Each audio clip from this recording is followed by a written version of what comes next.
waxaa maanta si rasmi ah xilkii uu la wareegay taliyaha cusub ee dhawaanta loo soo magacaabay taliska qaybta booliiska gobolka Awdal Cabdiraxmaan Nuur Colhaye. munaasabadda xafladda xil wareejinta oo ahayd munaasabad kooban ayaa waxay ka qabsoontay xarunta saldhigga dhexe magaalada Boorama, waxaana xafladdan xilka uu kula wareegayay taliyaha cusub ee qaybta ciidanka booliiska gobolka Awdal ka soo qayb galay goobjoog ka ahaa maayarka magaalada Boorama, xogayaha gobolka Awdal, taliyayaasha kala duwan ee ciidamada gobolka, xildhibaano ka tirsan aqalka golaha deegaanka degmada Boorama iyo mas'uuliyiin kale. waxaan ugu horreyn halkaasi ka hadlay oo hadalka iskaga kala dambeeyay taliyaha saldhigga dhexe magaalada Boorama, taliyaha ciidamada ilaalada wadooyinka ee taraafikada iyo sidoo kale taliyaha ciidamada asluubta gobolka Awdal, waxaana dhammaantood ay isdul taagan isla markaana ay soo dhaweeyeen taliyaha cusub ee ciidanka qaybta booliiska gobolka Awdal ee maanta xilka la wareegayay. waxaan leeyahay Cabdiraxmaan soo dhawow. runtii maaha markii ugu horeysan wada shaqeynay, doorar horena waan soo wada shaqeynay.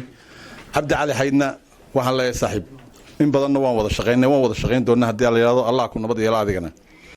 saaxiibkeena waan soo dhaweynayaa, saaxiibkay kalena waan sii dhaweynayaa, labaduba waa saaxiibaday. runtii rag in badan soo wada si kale iyo laba u soo dhaweynaa Cabdiraxmaan Nuur Colhaye, gaashaanle sare Cabdiraxmaan Nuur Colhaye, taliyaha qaybta cusub ee gobolka Awdal oo aan nagu cusbayn oo maxaan ku raahdaa aan awal la wada shaqeynay iminkana sidii si ka fiican u sii wada shaqeyn doono. taliyihii hore ee qaybta Cabdi Cali Hayd gaashaanle dhexe isna waan sii sabooteynaa. waxaan kaloo isna gobolka ku soo dhaweynayaa gaashaanle Mawlid oo ah madaxa howlgelinta ee gobolka Awdal.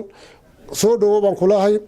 kulley meel fog kama adimin halkan agtayada ka timid Gabiil iyo Boorama, dhinacyo badan bay iska sawaabiyaan. adna soo dhawow baan leeyahay. taliya waxaan ku leeyahay soo dhawow, waa ciidankaagii, waa dadkaad wada garanaysay, aad iyo aad baan kuu soo dhaweynaynaa. in ciidan asluub ahaan runtii aad iyo aad bay shaqadii isku xirtay, si fiican oo wada shaqeynaa.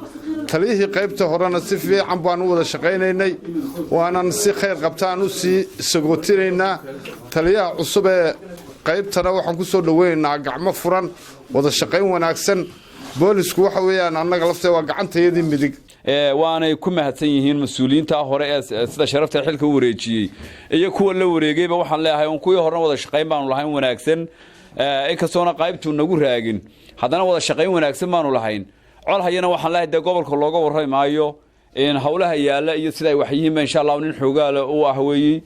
ugu dambeyntii waxaa iyaguna halkaasi ka hadlay hoggaanka cusub ee howlgelinta ciidamada booliiska gobolka Awdal iyo sidoo kale taliyaha cusub ee ciidamada qaybta booliiska gobolka Awdal Cabdiraxmaan Nuur Colhaye, waxaana ka dhawaajiyeen waxa weeyaan Gabiil baa laga soo bedelay nin reer Berbera ah, laakiin Gabiil baa joogay sanad iyo badh. waxa weeyaan booliisku waa shaqo joogo kolba meeshii la doono ayaa loo bedelaa. xafladan iyo munaasabadan aad baan soo dhaweynayaa. dee wixii aanu la nimaadnay eegi doontaan, annagu aan cusubna waxba hadal badan oran mayno. waan dhawahay, waana idinka gudoomay soo dhaweynta qaaliga ee sharafta leh ee kalgacalnimada iyo walaalnimada ku dheehan tahay.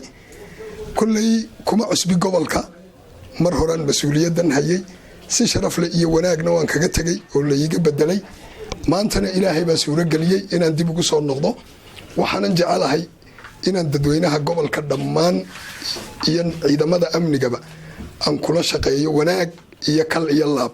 laakiin waxyaabaha jira xogaye maayar waxaan leeyahay in rugni walba oo dowladeed oo gobolka jooga in shaqadiisa uu ku ekaado.